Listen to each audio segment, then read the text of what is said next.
That reserve, the capital acquisitions, is a very important part of this budget.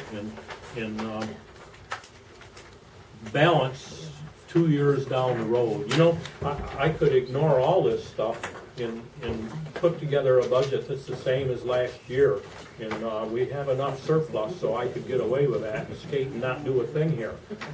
And not clean this mess up. But we're fooling ourselves, and we're not doing anything for the taxpayers if we do that.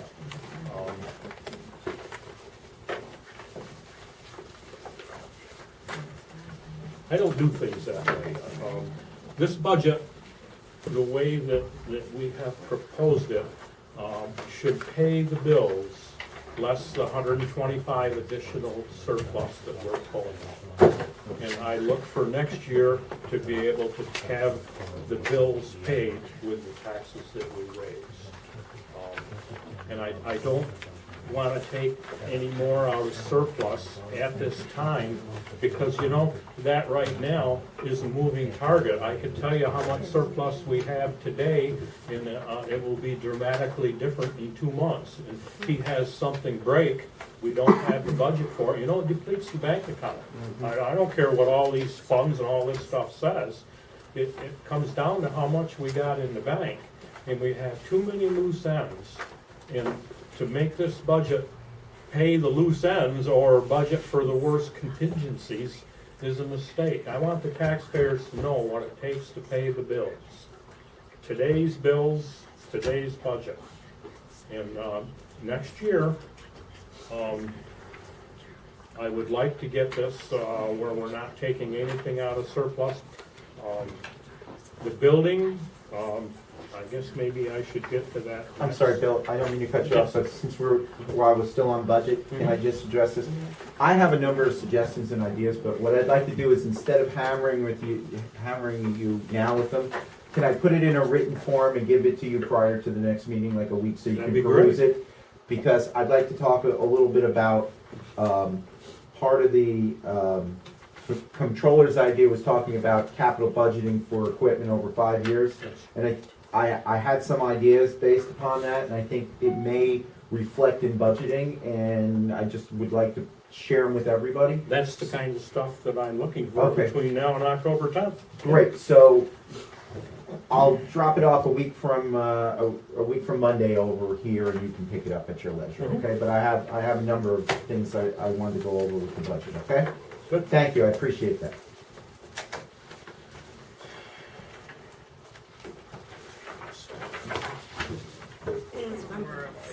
We don't need it. I think we don't need it. Can go, can Kelly go? Appreciate it.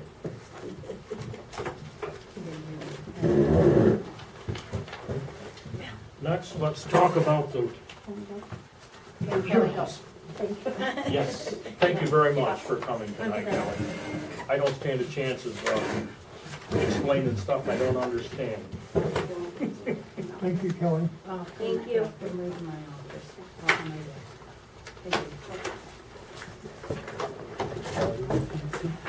Next, I want to talk about the roof on this building. The roof on this building is an asphalt roof. Anybody who is familiar with commercial flat roofing knows that asphalt is a thing of the past. Old asphalt roofs develop cracks every time the temperature changes. You got to be up there with a tar bucket every spring and every fall, and then you're not going to cure the leaks on the older roofs. It loses its elasticity over time. This roof is an old one. The gentleman in the back of the room there did some work, got proposals to replace this roof back in 2017. I have taken the liberty to talk to two of the contractors. One's bid was $29,000 something or another. He was there was really not much point in talking to him. And I talked to Corral Contracting. Now, I am of the opinion that this roof should be replaced before we get into the middle of the winter. Otherwise, Mr. Dyer, this papers are going to be wet almost continually. I really haven't violated our procurement policy, because I know I can get the roof put on for less than $20,000. I have two proposals. I found it a little difficult to obtain a third one. As Neil will tell you, he also gave me a list of contractors that refused to provide bids. We have to have a calm environment and do things in a business-like manner. Corral Contracting, I think I put in the packets the current update of their proposal. Now, the number that you see there is the worst-case scenario, using the labor rate for whatever they call it. Prevailing wage. Now, we don't have to pay the prevailing wage based on what I'm seeing here. I will check with the State Department to be sure, but it looks to me like we don't have to pay that. Now, in addition to what was done in the original proposal, I want the roof, what they call core sample. All right, we have rotten areas, that's rather obvious. And we have no way of knowing exactly how much insulation is in the current roof. As part of an effort to update the building and insulate the building, I want the proper R value in the roof. The 2017 proposal included 1 inch of insulation. And I don't know, if there is no other insulation in the roof, that's completely inadequate. I think we're gonna end up with 1.5 or 2 inch insulation under the new roof. And I would like to go ahead with Corral, even not knowing exactly how much we're paying. It's awful hard to get a contractor to core sample a roof if they haven't got the job, because they're making your roof leak. So I couldn't get anybody to do it. But I want to know roughly what areas we're into and how much deck we have to replace before we get into a complete tear-off. I don't want the price to get way out of whack. So what I would like from the board is approval on putting the new roof on with a maximum amount as set forth in Corral Roofing's proposal, and know full well that maximum amount includes the higher labor rate. Is that the price they're proposing? 19,750? That's, yes, with the prevailing wage rate. Now, here's the 2017 proposal. Without the prevailing wage rate, they were at, what, 12,000? And then at the prevailing wage rate, they were at 16,850.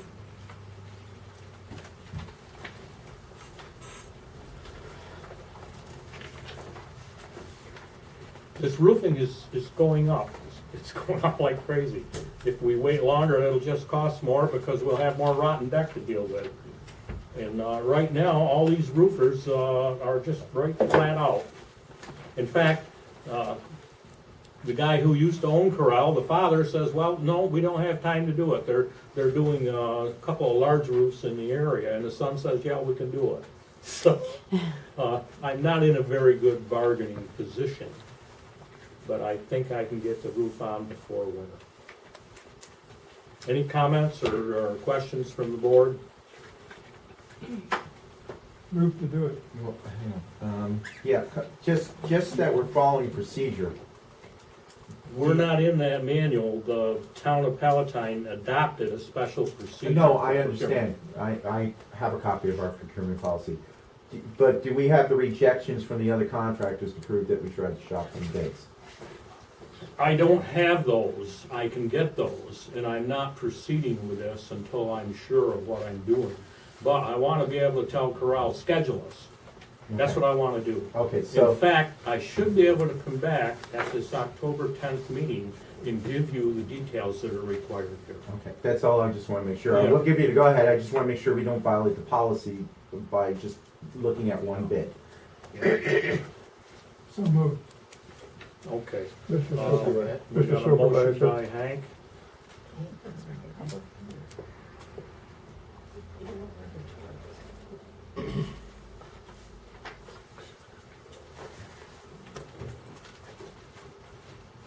He thinks he runs the No, town. we shouldn't, I just wanna make sure. it's wore out. It's been worn out. I know I'm out of order, but I was going to make save this issue for my public comment. Could I interject now, or do you want me to wait? Go ahead. Okay. Well, I came up with a few things here, Mr. Supervisor. Thank you for allowing me to speak, please. And my glasses out here. There's a couple, three things that. Just the roof. The roof is the issue on the table. Only the roof, yes. Yes, well, I got some things for public. I just wanted to interject because we are on, which I took quite a little time to, and I spent a lot of time in the past. And of course, my big issue is to put a pitch roof on this building. And in putting a pitch roof on this building, then you can put in, and I talked to an insulation, I was at a trade show not too long ago, and I talked to an insulation man. And he estimated that if you go to like 12 inches of fiberglass insulation on R38, you would save somewhere between 15 to 20% in your fuel bill. Yeah. Okay, so that's where we're at with that one. This continually patching and what we're doing is kind of a dead-end street. It's just costing us money annually, semi-annually, biannually, whatever. It's costing us money. My thought and pattern here, and I'm not gonna read you exactly what I said because I'm out of order in my issue right now. Number one, you're aware of this, everybody on the board is aware of this. Your building's an investment. But let me give you an example. If you were to put a new roof on with proper insulation, the cost would be, I estimate, 2 years ago, it would be about $25,000. That's with 12 inches of insulation, lay it right on top of the asphalt roof you got right now. The only thing you'd have to do was do your soffits so that you wouldn't get birds and stuff like that. And you would do a truss rafter. I originally designed the roof on paper sketches with open-end eaves, closed with clapboarding or something of this sort. I later changed that in my head to a hip-type roof. You could include the assessor's office with more design and also insulate her. And the building would look very attractive after you got done, if you follow me. The numbers, and I'm sure it's too bad I didn't get this while Kelly was still here. I do not know, and I don't know if anybody here can say how many dollars we spend to heat this building a year. Is that a number that's in that budget? I never been able to figure it out. Okay, but what I'm going to say, I just kind of guesstimated at the size of my house, the size of this building here, I guesstimated, and of course you're heating with cheaper fuel here in the village of Palatine with natural gas versus fuel oil or propane or whatever. I estimated a savings of somewhere with the insulation, a savings somewhere around $300 to $500. Okay. Put that on the cost of patching the roof of what you voted last month is $1,000. That's $1,600. Okay, to go on further with this is you suggested, or you've been after to invest the spare money that we have. You're only going to get 2.5% to 3%. You're a gainer to put the new roof on because you'll actually make money by putting the roof on. Number two, in putting the new roof on, I don't care whether you do shingles, whether you do standing seam, or whether you do just ordinary metal roofing, colored or whatever you want to do. I like shingles myself. I also like standing seam. It's once in 30 years. If the wind blows it off, your insurance will cover it. If the hail hits it, the insurance covers it. It's a once in 30 years type thing if it's done correctly.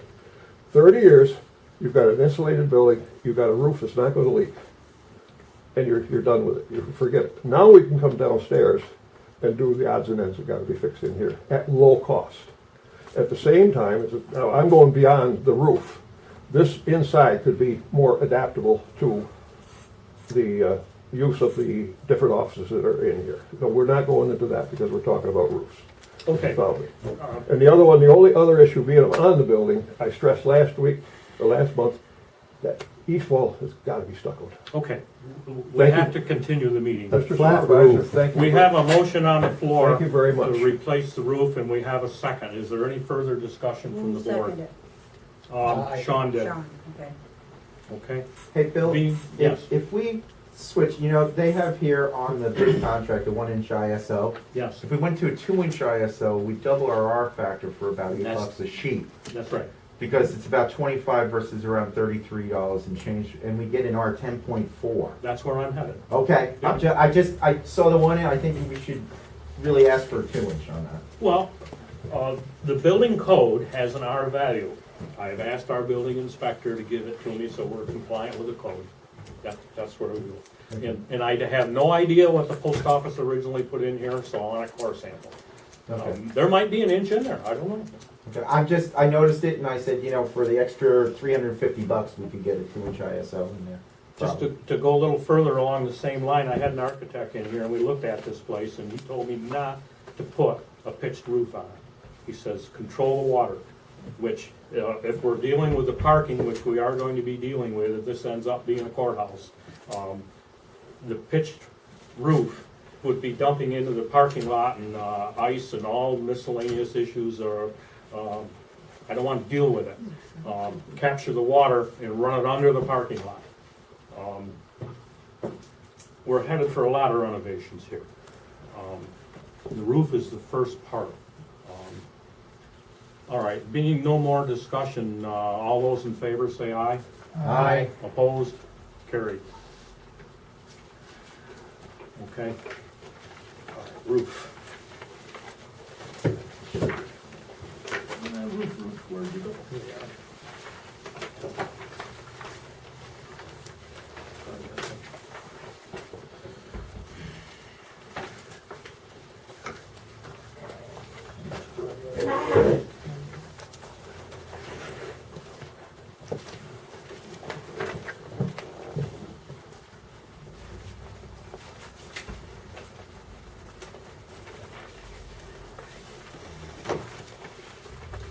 Okay, Pizza Hut deal, building.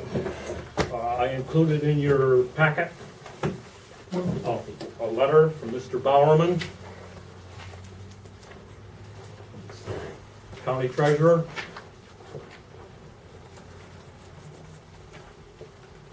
The short story on the Pizza Hut from the county is, the building is ours if we want it.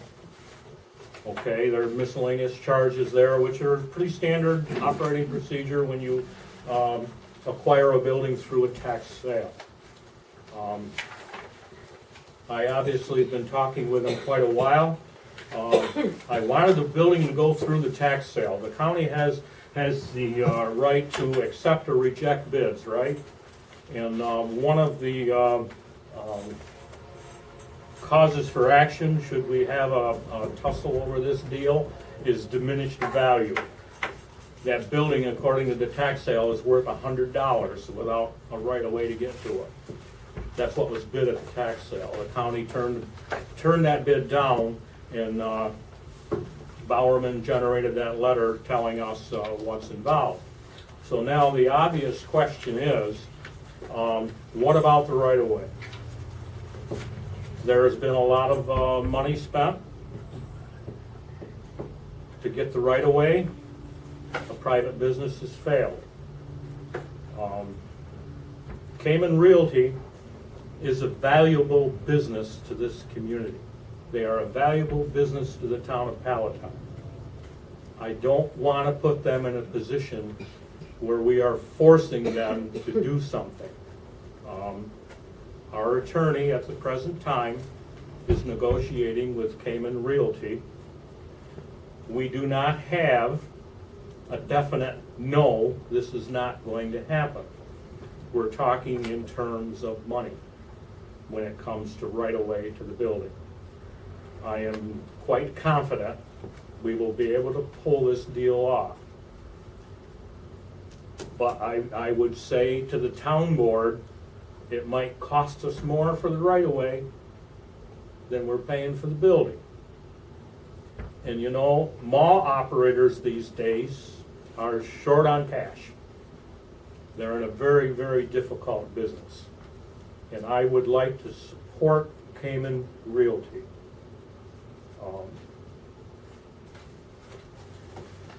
There is a way to do it, which Mr. Dunn is exploring, that I think ultimately we will be successful with. The county is looking for an answer from me by October 16th. I don't think we're going to be able to comply with the old October 16th request. And I don't think I want to ask this board to take a chance on the building, spend the money and take the building without having access to the building nailed down. So I am going to request the county to give us some kind of an extension. I will know by the October meeting, or let's just say I will update you further on where we are. Does the right of way include parking? That is the right of way. I will tell you what I'm looking for. You can go to any mall in an urban area and find an Arby's or a Dunkin' Donuts or something of that nature, which was built subsequent to the mall being opened. And wherever the mall operator feels there's excess parking or the parking area isn't being used, they sell what they call a pad. And the pad includes an easement. And you know, the cars park all over the place. There's no reference as to exact real estate. That's what I'm shooting for. Good. All right? Now, I'm not saying I'm gonna be successful. There might be something different come out of it. I don't know. But, you know, the two parties are talking to one another and making sense. We obviously bring something to the table that private business didn't bring. You look at the Cayman's point of view, and every time someone wants to occupy that building, they're putting a retailer in there in competition to his mall. Now, that retailer might have rented off from his space, rather than try to get that building and not pay him rent. He can't deal with us efficiently. Now, we could go up there and rent a town office off from him and build a place within the mall, and he's paying taxes on the mall, and we're a tax exempt outfit, so our rent would be based partially on the tax that he pays. It's not a compatible arrangement. And there's no township gonna go up there and rent mall space from him. If we're operating that building and people are parking up there, we're drawing traffic to his building. And we're improving his retail setup. I don't know why he wouldn't take some cash from us rather than pay an attorney again on an action on that building in his mall. So Sounds good. I'll say it right in public. I don't want to hurt Cayman Realty. I want to do a deal that's good for both of us. And I don't think I can come here on October 10th and tell you it's a done deal. It's going to take some negotiating. And, I think it's great that you don't want to hurt Cayman, because when you hurt another business, you hurt yourself also. That's right. I hope the man makes lots of money in this neighborhood. So, okay. Bill, I have a question. Yes. Go ahead, you go first. You raised